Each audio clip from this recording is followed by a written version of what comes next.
Hey guys, welcome to Advanced Weapon Tactics. Today we got another episode of Household Weapons. And today I got an ice pick with me. It's attached the same way as a spear would. So it's pretty cool, the same way as the Usagi spear if you've seen that episode. If you haven't, links will be in the description.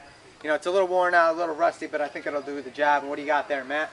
Here I have a crowbar. It doesn't really have a brand name. It is a little worn out, as you can see, because we did get this weapon from our garage back there. And we're going to go ahead and test both of these weapons on our skull here. Now, our skull, we weren't able to fit coconuts in because this is a different skull and it's a lot smaller, the entry hole. Yeah, so we were not able to put the coconut in there, but the bag of blood is still in there. Alrighty, let's see what they can do. Lil Mao presents Advanced Weapon Tactics, the show that tests the lethality and survival skills of weapons, with improvised tactics and truthful reviews. Do not try this at home. Viewer discretion is advised. Alright, so we got Matt with a ice pick, and he's going to swing it against that board of wood and see what he can do. Alright, 3, 2, 1. So with the ice pick, it just completely ripped that board apart. Let's do one more swing and let's see if you can break that. Alright, 3, 2, 1. 2 swings right through a board of wood. That's pretty impressive. I wasn't even really swinging that hard, to be honest, too. So, and this board seems kind of cheap, but I was testing it against the Shanghai Spy Sword, and these were the cuts it was doing, and it wasn't really actually destroying the wood at all. So that's pretty impressive how the sword wasn't able to cut the wood. Well, that one. Yeah. So we're gonna try the crowbar. Alright, so I've got the crowbar. It's about 5 pounds, and I'm going to go for a strike against this doubled up wood, and then go for a strike against this stump right here. Alright, let's see it, Matt. 3, 2, 1.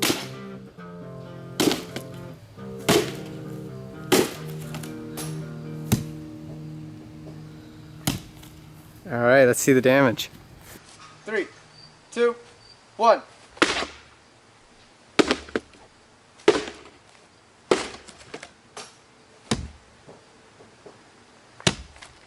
Alright, let's see the damage.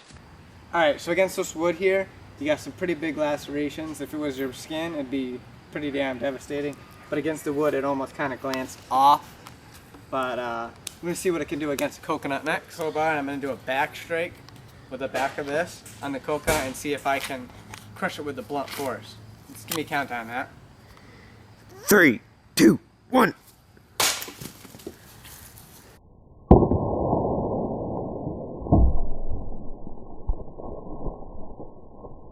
What do you think of that, guys? Alright, so here I've got the ice pick by Verona, and I'm going to be going down for another blunt strike right on top there, see if I can't split this thing. Alright, let's see it, Matt. San. So again, another clean cut. Let's see you chop the rest of that, Matt.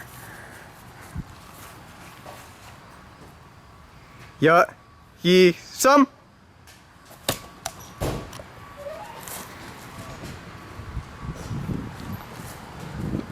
So that laceration here was definitely bigger than the crowbar.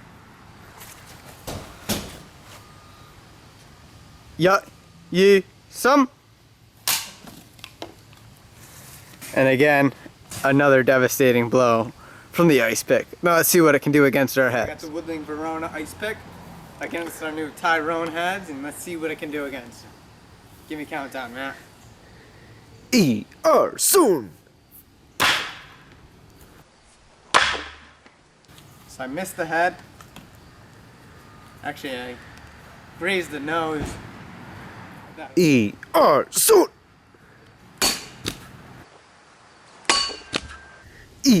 Soon.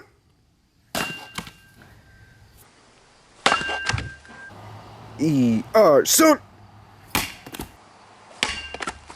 Alright, so as you saw, Adam took a few swings with the blunt edge on top of this head. I thought it would have done a little bit more damage.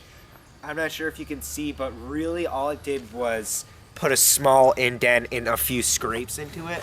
So I'm kind of disappointed about that. I thought it would go in a lot further and actually, you know, maybe even flatten it a little bit, but at least do a bigger dent than that. I mean, that's really just a scratch. But like we said before, these are stronger than a human head. So we're gonna lay it on its side and see what Matthew can do against the wood. So we're gonna lay it down just like that. And Matt, you're just gonna go to town on it, okay? Go.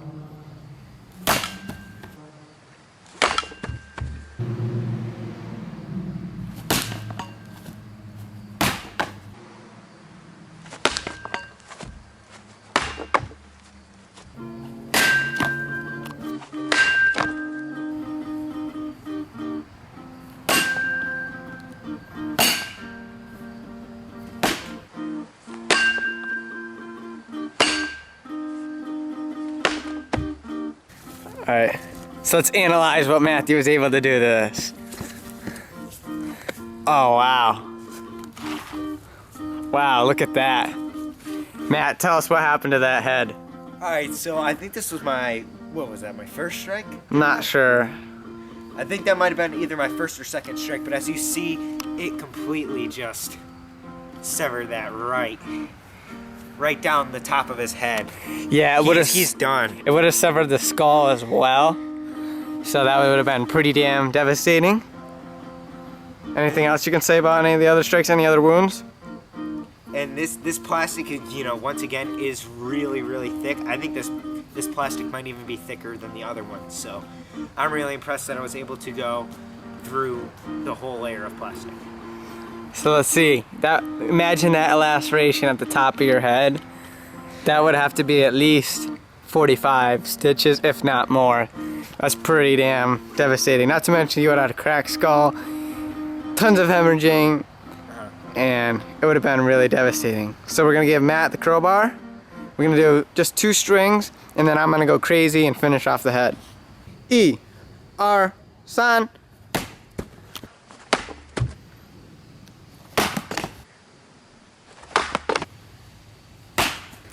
Alright, so Matthew got his 2 strikes. There's a pretty big gash right up here on top of the skull, as in right here. It's really not able to penetrate this tough plastic. What would you have to say about the crowbar, Matt? Yeah, I'm not really too impressed by the crowbar. It's not doing a lot of damage to our head, but you know, it was really awesome when Adam split that coconut and it just flew everywhere. E, R, so.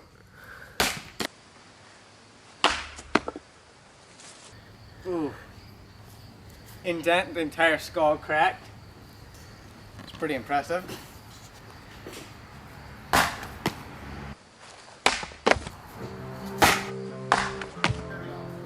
The blood bag popped. He's bleeding out.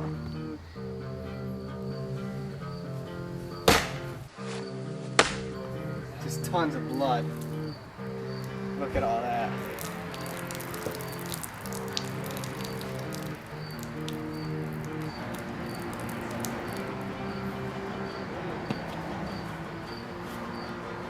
So I'm gonna go for the back head, like I did before with the coconut. We're gonna see what I can get.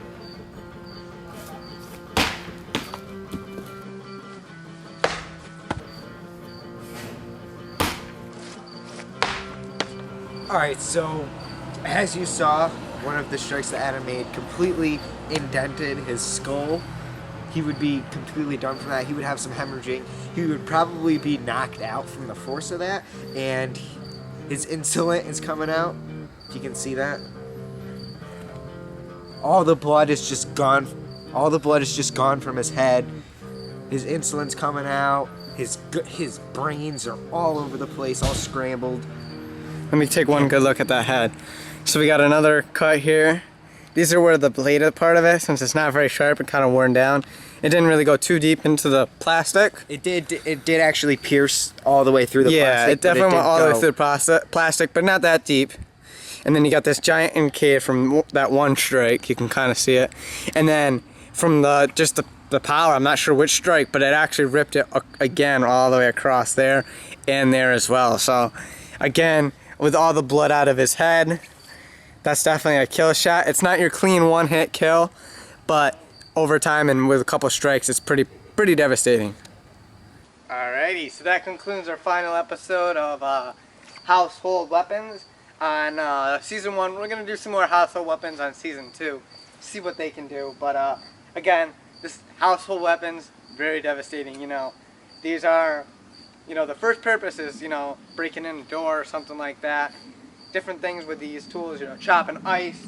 But again, in the wrong hands, it can be very deadly, and it just cracked the skull completely. What would you have to say about that, man? Yeah, I'm definitely impressed that, a lot of the weapons, well, they're not really weapons, tools in our garage perform a lot better than the weapons that Adam has bought off the internet. So, I'm really impressed that tools can do that. Yeah, it shows you, you don't have to have a lot of money. You can buy like one of these for like 20 bucks and then basically defend yourself. If you ever needed to. You don't want to be the bad guy, hurting people like this. No, we don't condone that. But I mean, for self-defense, a crowbar, you wouldn't think, but you can use it. Especially in a survival situation, you can break in doors. It's definitely a useful tool. There's many uses for it.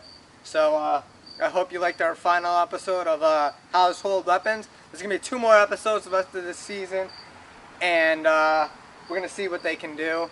And make sure you subscribe, because Season 2 will be next summer, and we'll see what we can do.